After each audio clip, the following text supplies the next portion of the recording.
আসসালামু আলাইকুম প্রিয় দর্শক, বাংলাদেশ জামায়াতে ইসলামী এই দলটার আগের নাম ছিল জামায়াতে ইসলামী বাংলাদেশ। এরকম অনেক দলের নাম ছিল যেটার নাকি নাম শুনে মনে হতো তারা বোধহয় বাংলাদেশে একটা শাখা করেছে। সরকার আইন করেছিল, পূর্ববর্তী সরকার আইন করেছিল যে এই ধরনের দল থাকা চলবে না।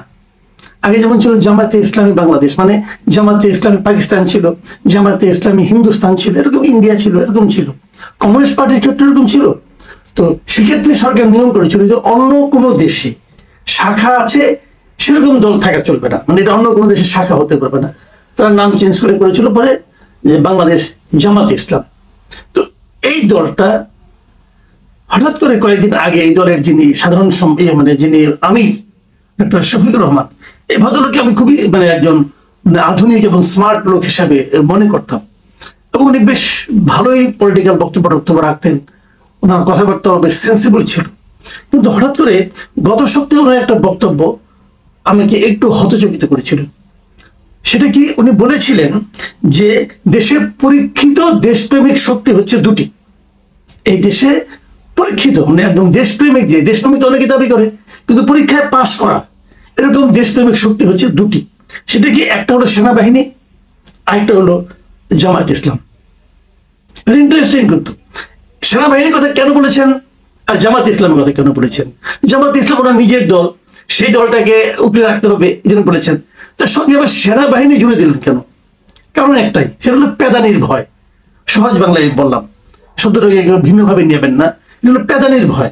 সেনাবাহিনীকে কেউ ইরিটেট করতে চায় না, সেনাবাহিনীকে কেউ বিরক্ত করতে চায় না, সেনাবাহিনীকে সবাই তেল দিয়ে চলে। সেনাবাহিনী দেশপ্রেম ভাই, ঠিক সেনাবাহিনী দেশপ্রেমিক অবশ্যই। পরীক্ষিত কি, এদেশে কি দুইবার সেনাবাহিনী কি ক্ষমতা দখল করেনি? কি করে পরীক্ষিত হলো? এবং এরশাদ যখন সেনাবাহিনীর প্রধান হিসেবে ক্ষমতা দখল করলেন তখন এরশাদকে কিন্তু স্বৈরাচার বলা হয়েছিল, তখন তাকে দুর্নীতির মহানায়ক বলা হয়েছিল।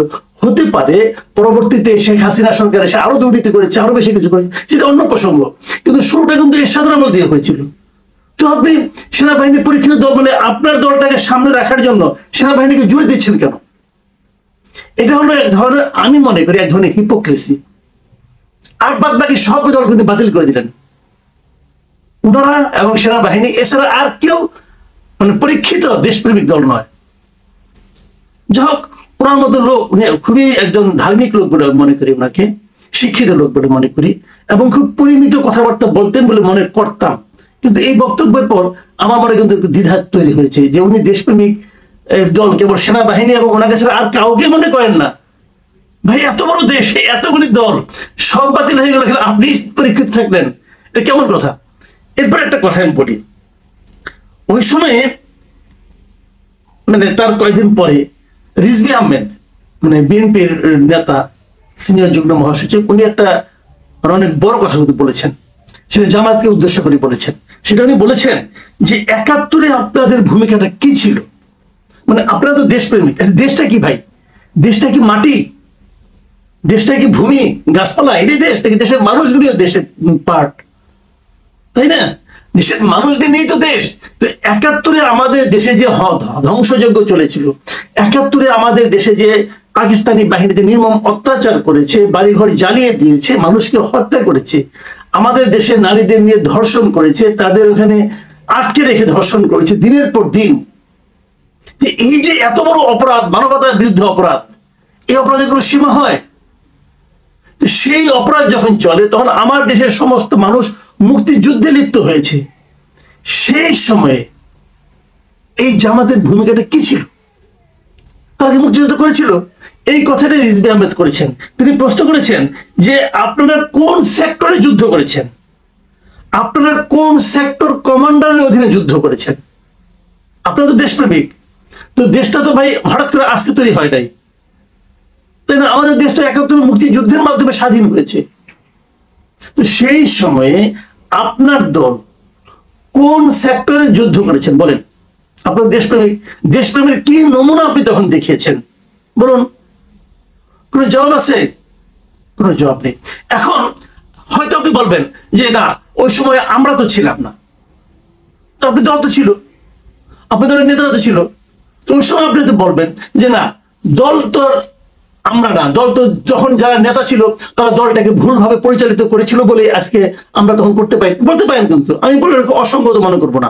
এবং এটাই মনে করি, আমি নিজেও তাই মনে করি যে ওই সময় জামাতের নেতৃত্বে যারা ছিলেন তারা ভুল করেছেন, তাদের সিদ্ধান্তটা ভুল ছিল, এবং সেই ভুল সিদ্ধান্তের কারণে তাদের ভূমিকাটা মুক্তিযুদ্ধে আমাদের দেশের সাধারণ মানুষের পক্ষে ছিল না, তারা দেশপ্রেমিক দল হিসেবে কাজ করতে পারেননি, এটা আমি মনে করি। আপনারা নিশ্চয়ই মনে করেন, এবং আমি বলতে শুনেছি বিগত আওয়ামী লীগ সরকার যখন এই আপনার যুদ্ধাপরাধের মামলাগুলি করছিল তখন জামাতের অনেক নেতাকে আমি বলতে শুনেছি, অনেকে বলেছেন যে আমরা এখন যারা নেতৃত্বে আছি তারা তো মুক্তিযুদ্ধের সময় তাদের জন্ম হয়নি, ঠিক আছে, ওই কারণে আমরা কেন দায়ী হব, আমাদের দল কেন দায়ী হবে, ওই সময় যারা নেতৃত্বে ছিলেন তারা দায়ী হতে পারে, এটা কিন্তু আমি অস্বীকার করি না। যদি সেটাই সত্যি হয়, মানে অনেক সময় কিন্তু এমন হয় যে দলের নেতৃত্বে যারা থাকেন তারাই দলটাকে পরিচালনা করেন, এবং ওই দায়টা ভুলভাবে পরিচালনা করলে সেই দায়টা ওই নেতৃত্বের উপর মানে বর্তায়, দলের উপর বর্তায় না। কারণ দলের সাধারণ যারা কর্মী তারা তো এই কাজটা করেন না, করেন দলের নেতারা। যেমনটি না গত 15 বছর আমার বিবেচনায় আওয়ামী লীগের উপর বর্তায় না, বর্তায় আওয়ামী লীগ যারা পরিচালনা করেছে তাদের উপর। আওয়ামী লীগ সারা দেশে দুর্নীতি করেছে বলা হচ্ছে, ব্যাপারটা এরকম নয়। আমি মনে করি যে এই জিনিসটা আওয়ামী লীগের যারা সেন্ট্রাল লিডার ছিল তারা করেছিল, জেলা পর্যায়ে যারা নেতৃত্ব ছিলেন তারা করেছিল, এমনকি উপজেলা পর্যায়ে যারা নেতৃত্বে ছিলেন তারা হয়তো করেছিল, অথবা আওয়ামী লীগের নাম নিয়ে যারা দুর্নীতি করেছেন তারা অবশ্যই অপরাধী। তাদের সবার আপনি বিচার করেন, আমার কোনো সমস্যা নাই, সবার বিচার করেন, তাতে যদি আওয়ামী লীগের 80% লোকের বিচারে আওতায় আনতে হয় তবুও আনেন, সেটা আমার কোনো সমস্যা নেই, কিন্তু ঢালাও ভাবে আপনি কি দলটাকে বাতিল করে দিবেন? এই জায়গাটাতে আমার আপত্তি। ঠিক এই আপত্তির জায়গাটাতেই আবার দেখলাম যে গতকালকে আমাদের মানে এই তো মাত্র একদিন আগে আমাদের এই শফিকুর রহমান সাহেব আবার একটা কথা বললেন। উনি এবারে কি বললেন, উনি নাটোরে একটা জামায়াতের জেলা শাখায় আয়োজিত কর্মী সম্মেলনের প্রধান অতিথি ছিলেন, সেখানে উনি বলেছেন যে যারা ক্ষমতায় থাকতে তাণ্ডব চালিয়েছে তাদের আবার কিসের নির্বাচন, মানে যারা ক্ষমতা থেকে তাণ্ডব চালাচ্ছে তারা নির্বাচন করতে পারবে না। তো ক্ষমতা থেকে তো অনেকেই তাণ্ডব চালাইছে, 2001 সালে যখন বিএনপি ক্ষমতায় ছিল, জামাত সঙ্গে ছিল, তাণ্ডব চালায় নাই, তারা চালাইছে, নির্বাচন করতে পারবে না কোনো। এবং এই সিদ্ধান্তটা কে দেবে, তাণ্ডবের মাত্রাটা কে নির্ধারণ করবে? জনগণ নির্ধারণ করবে। আপনি একটা দলের আমির, আপনি নির্ধারণ করবেন না, সেই ক্ষমতা আপনাকে কেউ দেয়নি। আপনি আপনার দল নিয়ে কথা বলতে পারেন, আপনি অন্য দলকে যদি আপনি মনে করেন তাণ্ডব সৃষ্টিকারী, সেই দলের বিরুদ্ধে আপনি জনমত গড়ে তুলতে পারেন, সাধারণ মানুষকে প্রভাবিত করতে পারেন, কিন্তু আপনি সিদ্ধান্ত দিতে পারেন না। কিন্তু এখানে আপনি সিদ্ধান্ত দিয়ে দিচ্ছেন। এবং উনি কি বলেছেন, সম্প্রতি কথা উঠেছে আওয়ামী লীগ নির্বাচনে অংশ নিতে পারবে কিনা, কিন্তু নির্বাচন তো তাদের জন্য যারা মানুষকে সম্মান করেন, যারা দেশবাসীকে ভালোবাসেন, যাদের কাছে দেশের প্রতিটি ইঞ্চি জমি আমানত। এই বিশ্বাসে যারা বিশ্বাসী নয় তাদের কপালে নির্বাচন নাই। ভাইরে, এই কপাল নির্ধারণের দায়িত্ব আপনাকে দেওয়া হয় নাই। আপনি বলতে পারতেন যে তাদেরকে জনগণ ভোট দেবে না অথবা না দেওয়ার জন্য জনগণকে আহ্বান জানাচ্ছি, এটা বলতে পারতেন, কিন্তু তাদের কপালে নির্বাচনই নাই। এটা তো শফিকুর রহমান সাহেব আপনাকে বলার অধিকার কেউ দেয়নি, কেউ না, আপনি পারেন না। তার মানে যদি আপনাদের এটা যদি সত্য হয়, তাহলে তখন যখন নাকি দাবি উঠেছিল আওয়ামী লীগ আমলে জামাতকে নিষিদ্ধ করতে হবে, তখন কিন্তু আমরা অনেকেই বলেছিলাম, আমি নিজেও বলেছিলাম, জামাতকে নিষিদ্ধ করা যায় না, যদি কেউ দায়ী থাকে তার বিচার করেন। আমি এখনো একই কথা বলছি, একটা দলকে নিষিদ্ধ করা যায় না, যদি কেউ দায়ী থাকে তার বিচার করেন আপনি। এই দেশের বহু মানুষ এখন আওয়ামী লীগ করে। আমি একটা উদাহরণ প্রায়ই দিই, ওটা দিয়ে ম্যাচকে শেষ করছি। যেমন ধরুন, আমরা প্রায়ই দেখি বাস চাপা পড়ে একজন ছাত্র অথবা স্টুডেন্ট মারা গেল, লোকজন যে দৌড়ে সেই বাসটাকে ধরে ফেললো, আপনি কার বিচার করবেন? যিনি বাস চালিয়েছে চালক, তারই তো বিচার করবেন, নাকি গাড়ির বিচার করবেন? বলুন কি করবেন আপনি? আপনি তো চালকের বিচার করবেন, কারণ এই বাস এর আগে ধরেন 10 বছর ধরে মানুষকে সার্ভিস দিয়েছে, যেহেতু দিয়েছে, বাসটা তো কোনো অপরাধী না, অপরাধী হলো যিনি বাসটা চালিয়েছেন।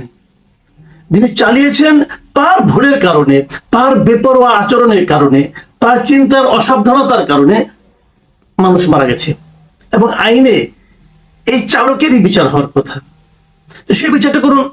কিন্তু যদি আপনি বাসটা আগুন দিয়ে পুড়িয়ে দেন, তাহলে কি যা বিচারটা আপনি করলেন সেটা কি বিচার হলো? যে ছাত্র মারা গেছে সে ফেরত আসবে? আসবে না। ঠিক এই জায়গাটাতে আমার প্রশ্ন, আওয়ামী লীগের যত লোক অপরাধ করেছে, যত লোকের বিরুদ্ধে আপনি অপরাধের প্রমাণ পাবেন, বিচার করেন, বিচার আওতায় আনেন, সবাইকে আনেন। আওয়ামী লীগের বহু লোক আছে যারা নাকি ওই যে অপরাধী লোকগুলিকেও ঘৃণা করত। তো তাদেরকে কেন আপনি বিচার করবেন? তাদেরকে কেন আপনি নিষিদ্ধ করবেন? এটা পারেন না। ডক্টর শফিকুর রহমান সাহেবকে আমি বলবো, ভাই আপনার সেই পরিমিতি বোধ যে বক্তব্য আমি আগে দেখতাম, আমি সেই শফিকুর রহমানকে দেখতে চাই।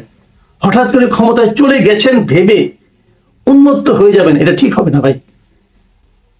এটাতে মানুষ কিন্তু আপনাকে অন্যভাবে দেখবে। আমি একজন পরিশীলিত প্রজ্ঞাবান জাতীয় নেতাকে দেখতে চাই।